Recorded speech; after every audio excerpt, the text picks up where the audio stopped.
right, perfect. So today's guest is such a sweet, sweet individual who's a powerhouse in all things health, fitness, family. She tells me she's an open book, and I know that of her. We've connected several times recently. We shared the stage in an event this past January, and she is just an amazing human. Miss Heidi Powell is here with us. How are you, Heidi? Oh my gosh, thank you so much. Such a kind intro. Those are the best words someone could say. I'm great. Thanks Uh, for having me.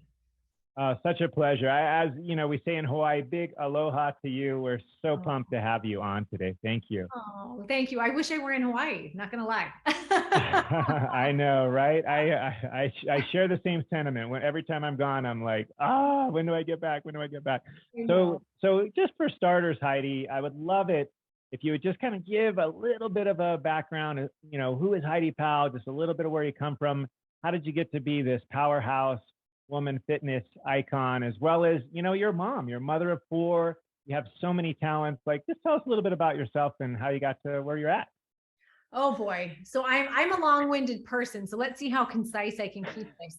I think the most important thing is I am, introducing yourself is an important thing, because usually we start with what we've done and how the world knows us. But the reality is I'm trying to shift that to who I am. I am a constantly evolving person who really appreciates life and joy and fun and the accomplishment and all the feelings that come with that. And I also have four beautiful kids. So I'm a mom of four, and I'm a friend of many. The world knows me mostly, I would say, I think for the most part, from my time on a show called Extreme Weight Loss, where my ex-husband and I, Chris, help people lose hundreds of pounds over the course of the year. So we help them lose half their body weight over the course of the year. And that's kind of where I first got a start in public, right? In what I'm doing right now. And really, that was the first time I realized that I was a person who had gifts that could impact and help the world. And since I've been a trainer and a transformation specialist, for lack of better words, and since my divorce, I've kind of gone on to evolve into my own. I only knew my work in the public inside of transformation, helping people lose hundreds of pounds over the course of a year. But I've since then realized over the past 5 years that weight loss is wonderful. Physical transformation is great. And it's this thing where, if I can help people lose 200, 300 pounds over the course of a year, you can do anything. It shows what is possible. But I also know that the real gold, the real meaning is in helping people learn to love themselves, not just love who they are at the end of their journey, but most importantly, helping people love and accept and see the value that they have now in this state of brokenness that most people believe they're inside of. Because it's not until we can accept and love and appreciate all of the parts of who we are, all of the imperfect parts of the human that God made us to be, that we will actually ever appreciate a goal such as losing a couple hundred pounds. It really is I find so much joy in the journey. It's not about where I want to go. And I want people to see that too. It's not about where you want to go. It's about where you are now and who you are now, and knowing that we are infinite, powerful people. I think the thing one of my biggest strengths is seeing in people what they can't see in themselves. I actually can usually see in somebody else more than I can even see in myself. So when you say powerhouse, I'm like, well, I just show up every day. I believe in the power of and. I don't think I have to be one thing or another. I think I can be a mom and a person who helps the world. I think I can be happy and also feel sad. I think I can be successful and also appreciate failure. I'm a person who lives life to the fullest, and I want to help other people do the same. That's a little Wow. bit about me. Yeah, no, that's amazing. And you're so humble, right? I mean, you're a published author, you have the TV show. I mean, you've done so many great things. And yet you circle back to this simple principle about how beautiful life can be when you recognize who you are. When you just say, okay, I'm somebody who helps people. I help people to see more in themselves. What a gift. I think that is incredible. And you've been crushing it for many, many years. How did you even get kind of interested in this whole space in the first place? I mean, I'm just curious. I actually don't know that part of the story. It's so funny because I was on a live, we just started our 60-day challenge, our fourth one today. Today was day one. And on my live, I was explaining to them what my goal has evolved into for what these challenges are and what I do. And what's so interesting is, and I hate to even say this because I'm like, man, I'm going to go against what everyone says you should do with your goals. You got to set them high and you got to reach for them. But the reality is I am such an in the moment person. And I was such an insecure person who did not believe I was meant to be anything great. I thought I was meant to help people be great, like help Chris reach his goal, help. And I'm grateful for that. But the reality is, because of that, and because I've always just appreciated all of the parts of where I had been, things have just opened up and become for me. And I am someone who, when I see an opportunity and something feels good, I follow my heart.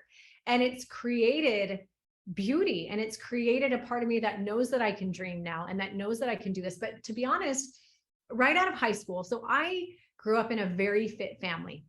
My dad looked like Mr. Clean with all the muscles, and my mom was a little fitness Barbie. They were great.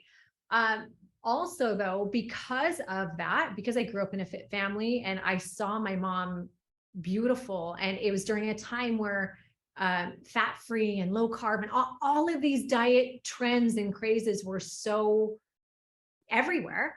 I was a cheerleader and a gymnast. I was the person who they threw up in the air. I had a very fixed mindset, not a growth mindset.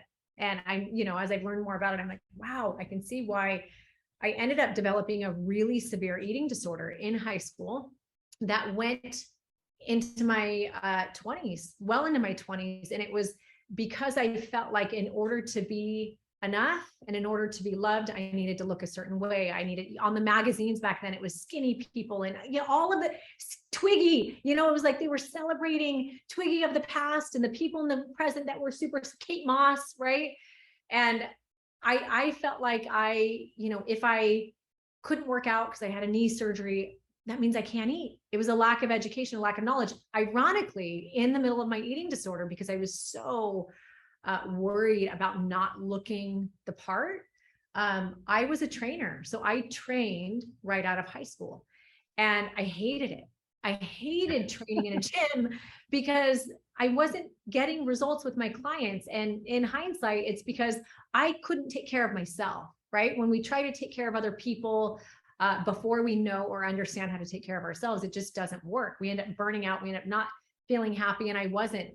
So I actually was only a trainer for about a year. I've always loved fitness, though. I don't think I understood that fitness could be good for you, because I had an unhealthy relationship with fitness. I had an unhealthy relationship with food. Like, I knew how to diet, but not in a way that was a lifestyle. It was super deprivational. So after high school, after my year of training, I actually left because I ended up getting married very young. And to support my family, I went into business. I was in real estate. I actually really, really, really love business. I love it. Like, it's so much fun. And my brain is a very strategic type of a brain. And I was in real estate. I did home loans and mortgages for a while. And I found so much joy in helping people afford and get into a home that they only dreamed of. And then I got into fix and flips because my dad was in real estate. It's in my blood. I have 3 brothers, got into fix and flips, and I would buy a home and renovate it and give it to someone that was looking for a home that they could actually afford. So I've always been in the game of wanting to make people happy. And then divorce happened. I had 2 kids, and I was at a really low point in my life. Eating disorder patterns were band-aided, right? But they weren't solved. And I think I thought they were solved. They weren't. I had a band-aid on it that happened as a result of having kids.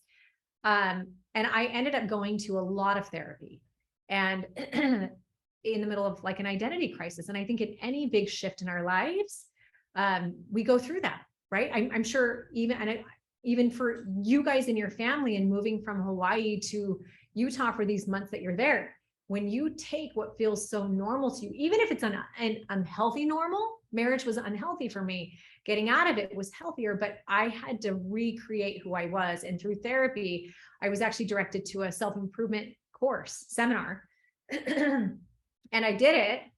And when I showed up there, I was not interested in men, nothing. And I met this guy there named Chris Powell. And Chris was at the time living out of his car. And I'm a fixer. So I'm like, oh, living out of his car, business is a mess. He's not in debt, hasn't filed taxes. Let me help fix him because I can do that. So I actually, Chris and I met at a time where we were super raw and vulnerable and both struggling to find our way. And we connected. And I was so inspired by the fact that this guy that I met could dream so big. Like I remember him being like, he's living out of a car, barely getting into a rental. And he's like, he sold me on his mission, and he was on a mission to do good in the world.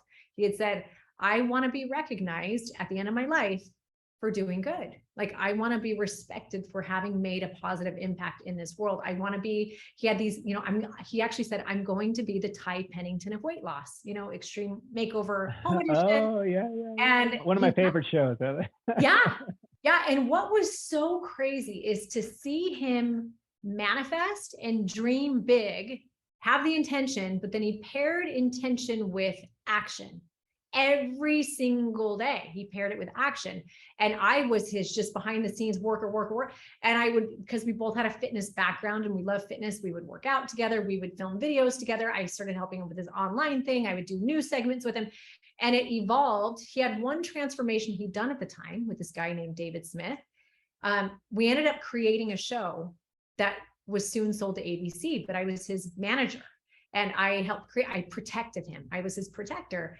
And when we sold the show, they said, okay, we're going to cast 8 individuals at one time. And Chris was like, oh, I can do it. And then the door shut and he's like, what am I going to do? Like, he didn't know how to do so many people at one time. And I knew that I didn't necessarily love the diet and exercise component because it felt unhealthy for me. But what I didn't know at the time was that people who were 400, 500, 600 pounds were the exact same as I was. Like, they had food addiction the same way my anorexia turned to bulimia, turned to food addiction. They and I were the same. It's just our addictions had looked completely different. And so Chris, who was this amazing sciencey guy who was, oxygen depletion and glucose compensation, all the things, he was not really he didn't understand that emotional, like, I'm broken, like, I'm human side, where I did. And so 8 contestants turned to 16 because season 2 was picked up quickly. And I was Chris's, while he traveled and did in front of the camera stuff, he taught me and I taught him. So I had a dad who was an addict and I had my own issues. And so we infused a lot of AA type things and rehabilitation and treatment type stuff that we had learned through different rehabs and therapies that we had been through. And I loved it. When I realized that physical transformation could also be emotional transformation, and not only could it be, but it had to be in order for the weight loss to be permanent, and it was trial and error. We had 6 years, 6 full years of transforming lives 24/7, 365. And we very quickly found there were, people who gravitated toward Chris and people who gravitated toward me. And over the first couple seasons, the producers started seeing what was happening at home and pulling me on camera. And it was like a sink or swim. I'm like, gosh, this is really freaking uncomfortable. I hated the camera. But I also was too scared to ever say no to anything. And it was great. Like, my weakness and not being able to say no pushed me to become better. And yeah, over time, it's like, I have found where I belong right now. I found what I love. One of my favorite things to say is, even in my challenges and everything I do, I'm going to bring you in with what you think you want, which is the workouts and the diet, the nutrition. And then I'm going to serve you what you really need. And you're going to leave here not knowing what the heck happened. Like, a week into any program I do, my favorite compliment is people saying, I had no idea that I could learn, that I could have these light bulb moments. I had no idea the mental shift that could happen that actually equates to, physical success, but it's so much more, right? You can apply it toward relationship. You can apply it toward family. You can apply it toward career. It's just, we apply it toward physical fitness.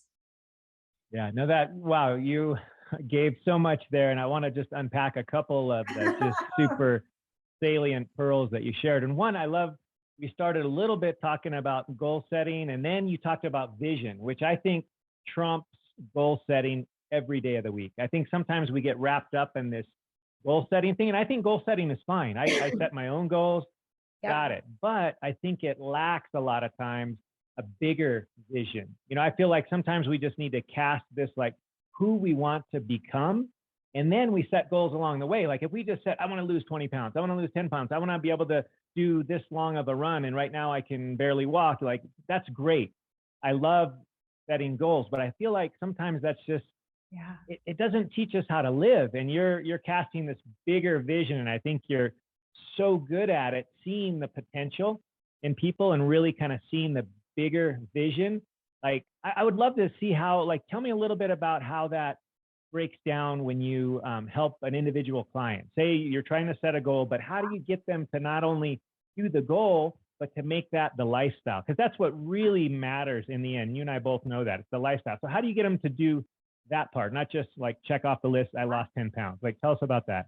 You hit on something so great. You said it's not about the goal, it's about who you want to be. And I mean, everything that I'm about to say could be summed up in that. It is not about the goal, it's who you want to be. And anyone, we talk about this, we would talk about this on day one of the show. I talk about this in my groups. Anyone who sets a goal, believing that when I reach this goal, then I'll be happy. When I lose the weight, then I'm going to be happy. When I have $1 million in my bank account, then I'm going to be happy. When whatever it is, fill in the blank. You are going to be sorely disappointed. This is the thing my dad taught me years ago. And I don't think I really understood it until I was older and had lived it. But it's the difference between weight loss and transformation. Weight loss is calories in, calories out. You say you want to hit a number, we can do it, right? You're probably not going to do it for very long. It's not sustainable. So your goal long-term is not attainable, but we can get you there. You're going to bounce back. You're going to gain more weight. You're going to be really unhappy when you get to your goal and you realize you're not happy at all, right? Like that the answer wasn't there. It's like my dad called it lottery syndrome, like people who win the lottery, right? Thinking that's going to make them happy, only to get there realizing that they got more money, and with more money comes more problems, right? Transformation is heart, mind, and soul. And once you have those figured out, and that's part of the learning to love yourself now, and I have very easy methods to that, then no matter where you point it, your goal that's in alignment with that, you're gonna find happiness there. So for me, I really was challenged in this after, because I don't think I really had a vision, right? When I was married to Chris, my vision was, let me make him happy. And so many people listening, I think, can resonate with this. We don't know our worth. We don't know our value. And so we seek our value and our worth in other people by making them happy, saying yes to this, not creating boundaries, not focusing on filling our cup. We're so busy filling other people's cups because we don't know who we are. We're insecure and we're trying to get the validation from them, right? Only to feel empty at the end. After the divorce, when I was like, what the heck? Like, I just spent a decade of my life doing, and it was great stuff because we created a show and I had all the things. Like, I have the tools. I learned more than I ever thought I could in that period of time. I became someone, but it was only by default of me not being able to say no and me craving someone's love so bad or whatever it was, right? So I had to sit with myself because I didn't know what direction I was going to go after the divorce. I was like, do I even belong in fitness? Like, is this even me? Or was this a thing that I did to try and make a relationship work, right? Try and make someone love me or whatever it was. So I had a lot of people saying, what are your goals? And I was like, what? It doesn't matter. Like, my goals don't matter. It does not matter. So what I ended up doing was practicing what I preach and creating my why, getting super clear with my why statement. It's so funny because I taught people for years to create their why. But I think because I was just on a track that worked, I never stopped to do mine. I thought my why was something that outside of me, I kind of it was on a relationship or a family or whatever it was. And getting clear with my why, that is the core. And anyone listening, getting clear with your why is 100% the step you should do before you have any what, which is a goal. You shouldn't even think about your what. And if you have a what, if you have a goal and you don't know what your why is, you can plan on that falling apart at some point or not bringing you happiness. It's like building a house on a wet cement or even like no foundation, a shaky, cracky foundation. Like you got to have a strong foundation, then build the house, right? So people go the opposite. They usually start with the how, then they go to the what, and then they're like, oh yeah, this is my why. No, you've got to go why, and then it's the what. Okay, this is my goal. And now how? What's the plan after that? Like, what is the plan? That way, no matter what, opportunities become so much clearer. We have opportunities everywhere. And there's a lack of clarity usually in which ones we should take and which ones we shouldn't take, even in weight loss, right? There's so many opportunities for challenges and programs and things. They all work, right? But you have to find the one that aligns with your why. Like once you know what that is, and you can say no to this, no to this, no to this, yes to this, no to this, you start clearing your plate. So for me, I had to become clear with my why. And then I actually took like of the 10 things on my plate, there were so many things on my plate.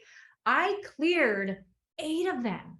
And it was so hard because some of them were financially viable for me, but I'm like, nope, I have to trust that if I clear the path and I know my direction, that what's meant for me will come.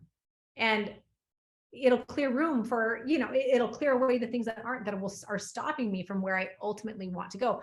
And in that, happiness is so, and peace and aliveness and all of the core values, right? They're so much more prominent as you're moving through your life.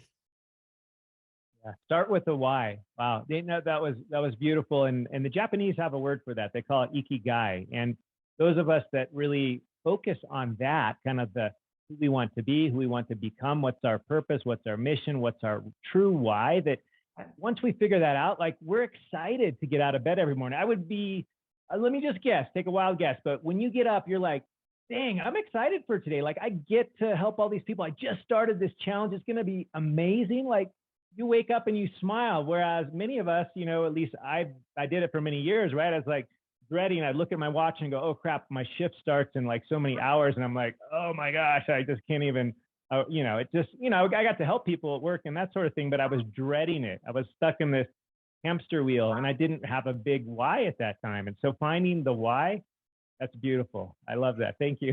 And anytime you wake up, and I have times where I'll wake up and be like, and I'll go throughout days and something's not right. And I can almost always track it back to the fact that I've said yes to something that is out of alignment with my why. Almost always. And there's fear, like in the 9 to 5 that you talk about, where maybe you woke up and you were unhappy or unclear, lack of clarity, there's fogginess, all of the things.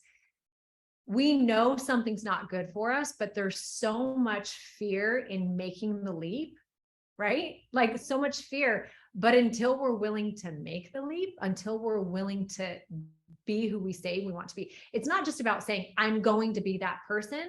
Once you define who you are, and my why statement is in I am form. So I say, I am this. That's how I say it. And it's not I'm going to be, it's I am this. I state it as if it's now, because then I'm much more likely to make choices that a person that is that would make in their life. And you start bringing near you the things that will help you get there.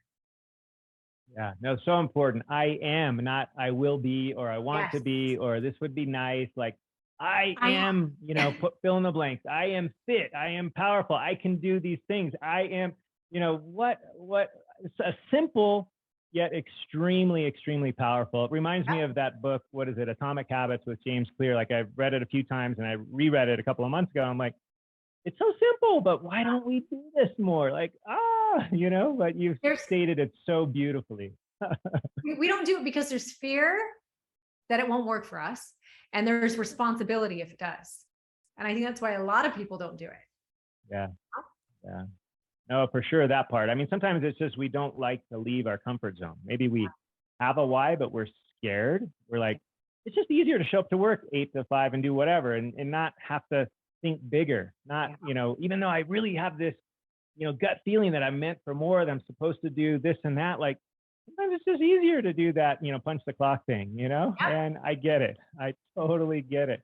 So when you walk people through this vision casting part, like how do you get them from the I want to lose 10 pounds or 20 pounds to I want, I am this person. I am capable. I am strong. I can do whatever it is that they want to do. Like how do you bridge that gap to them? It's the same way we did with extreme weight loss. So we, before every season would start, and I do this in my groups, before every season would start, we would choose 15 people a season, between 8 and 15 people. We had a thing called casting week where 35 or 40 people would fly and we would get to spend 2 weeks with them to see who really wanted it. And we would go in a room, they would spend some days alone and we would watch them from afar. And then they knew that Chris and Heidi were going to come speak to them for 4 hours one day. It was the first time they were going to meet us. And in their minds, that they're like, oh, they're going to give us the nutrition secrets. They're going to tell us the magic to losing weight and moving. And we'd walk in the room and say, hey, yeah, we're going to give you the diet and the exercise. It's going to take about 15 minutes. So we're going to wait to the end because that's not the important part. If you thought we were going to come here and give you that, you're wrong. And we're about to blow your mind. And for the first 3 hours and 45 minutes, we would have a talk with them about what matters most. And what matters most, and it's a thing that I thought about even as we're talking, it's integrity. What is integrity? It's doing what you say you're going to do when you say you're going to do it, not just to everybody else, because most of us have integrity to other people, but to ourselves, to the most important person in the world. And in order for this to really sink in, we have to have everybody believe and at least lean on our belief that they are actually the most important person in the world, because there's one person that directly impacts your happiness.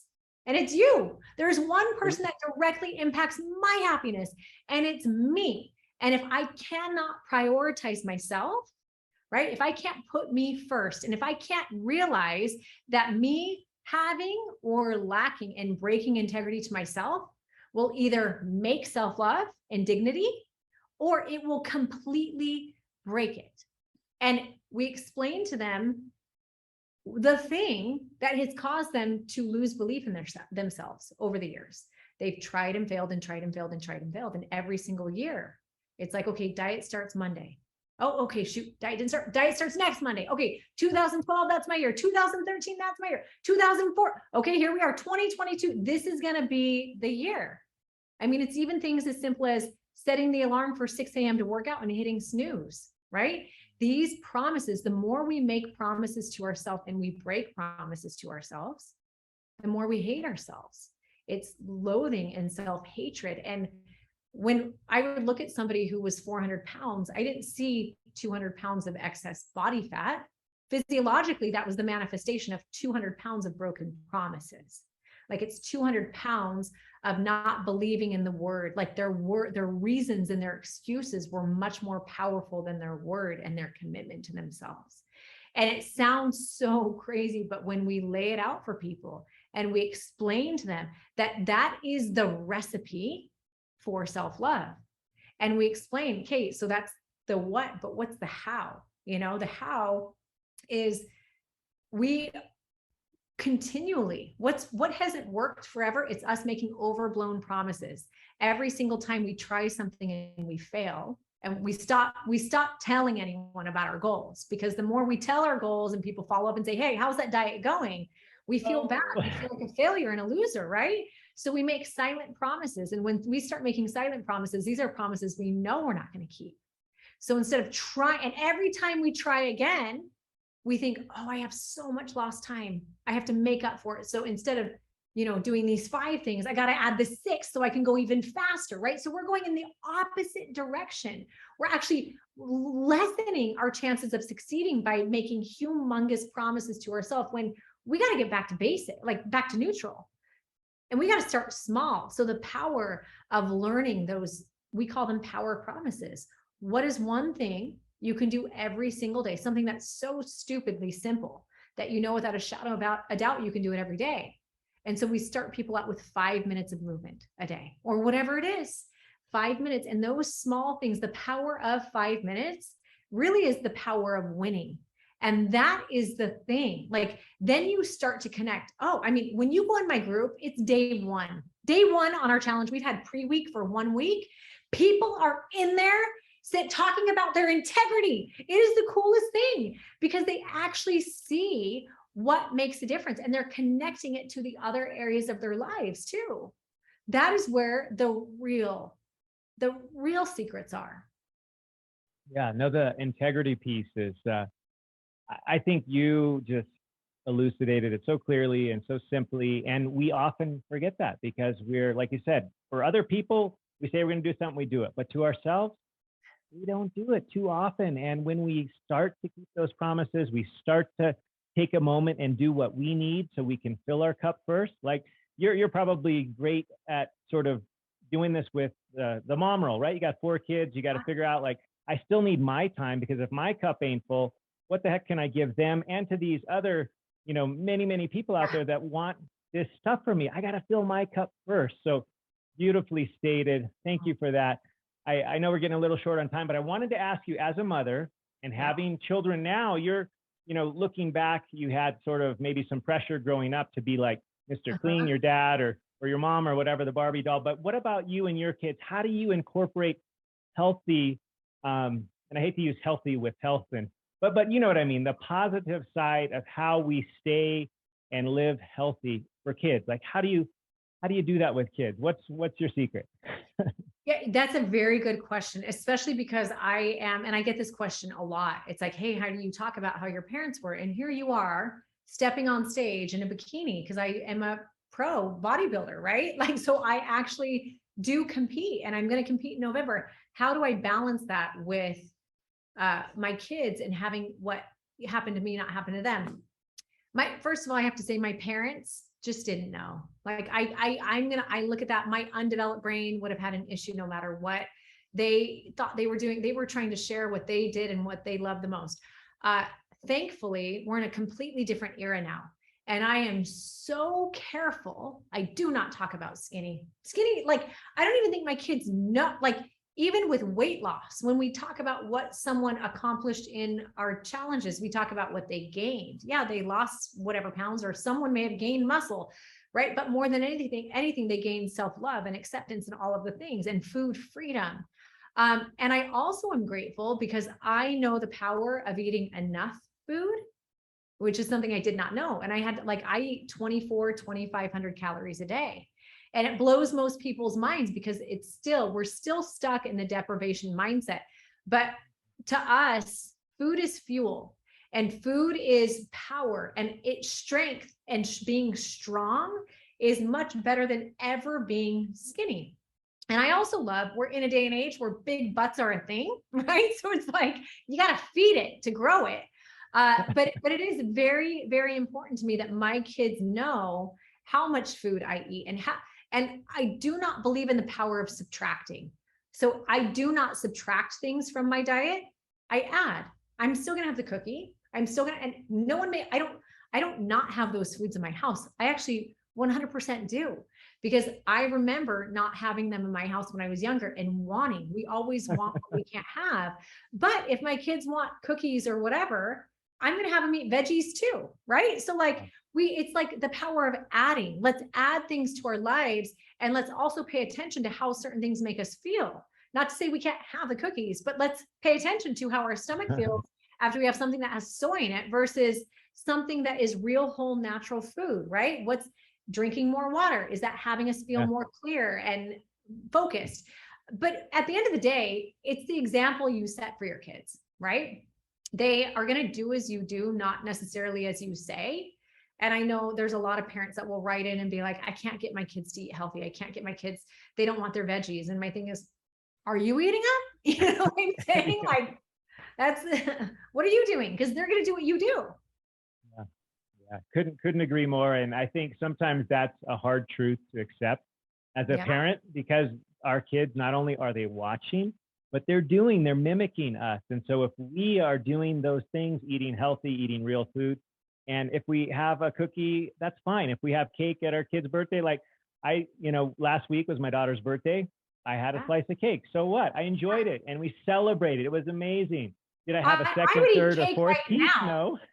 If cake was in front of me right now, because I also believe in one thing I try and teach my kids and everybody is we are the ones as humans that determine or create labels on foods. You either label that cookie as bad, traditionally it is labeling a cookie as bad and labeling a veggie as good.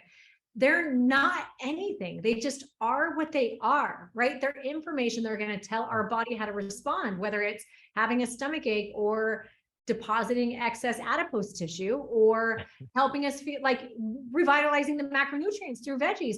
But we label as good or bad. And the second we put a word like good or bad on anything, it triggers shame and guilt, shame, all of the things. And when we have shame and guilt, we are much more likely, we feel like a failure. And when we feel like a failure and we tell ourselves we're a failure, even if it's subconsciously, remember the I am statement, we're going to make choices that a failure would make. And we're going to continue that downward spiral.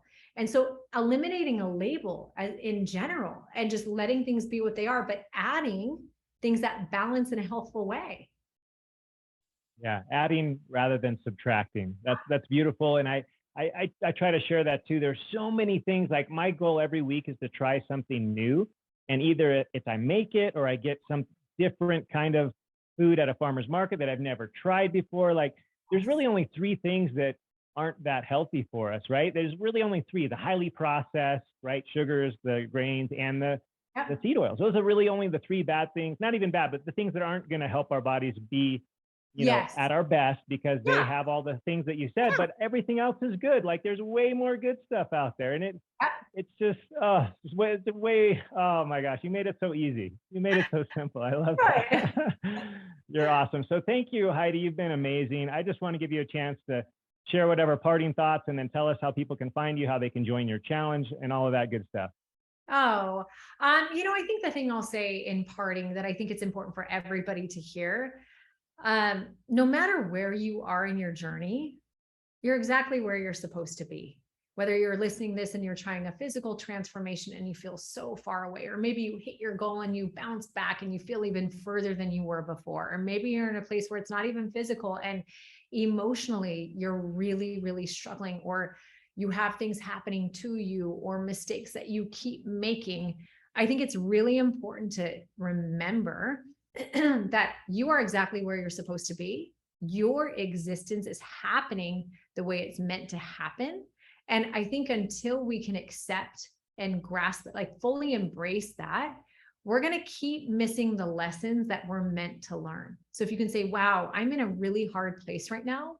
I'm really struggling. I'll never get to that place over there. First of all, eliminate that I'll never get there and say, I'm in a hard place. I'm really struggling.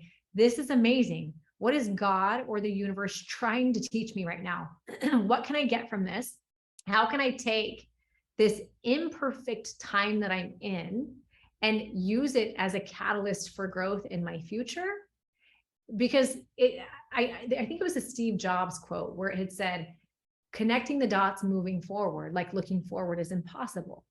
But as we move through life and we turn around, all of the dots of the things we've been through and even the mistakes that we made actually all line up. We can connect every one of them. Oh yeah, I had an eating disorder because I was meant to help people the way that I help them now. Oh yeah, I did this because of this.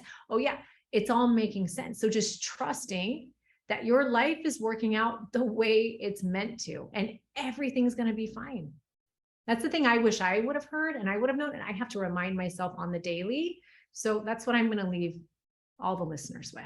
Awesome. Now tell us how we can reach out to you. How can we join your challenge? All that fun stuff.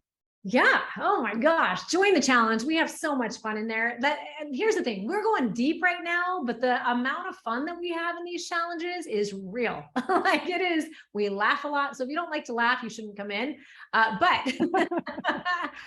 go to HeidiPowell.net, Heidipowell.net /get Fit, GETFIT.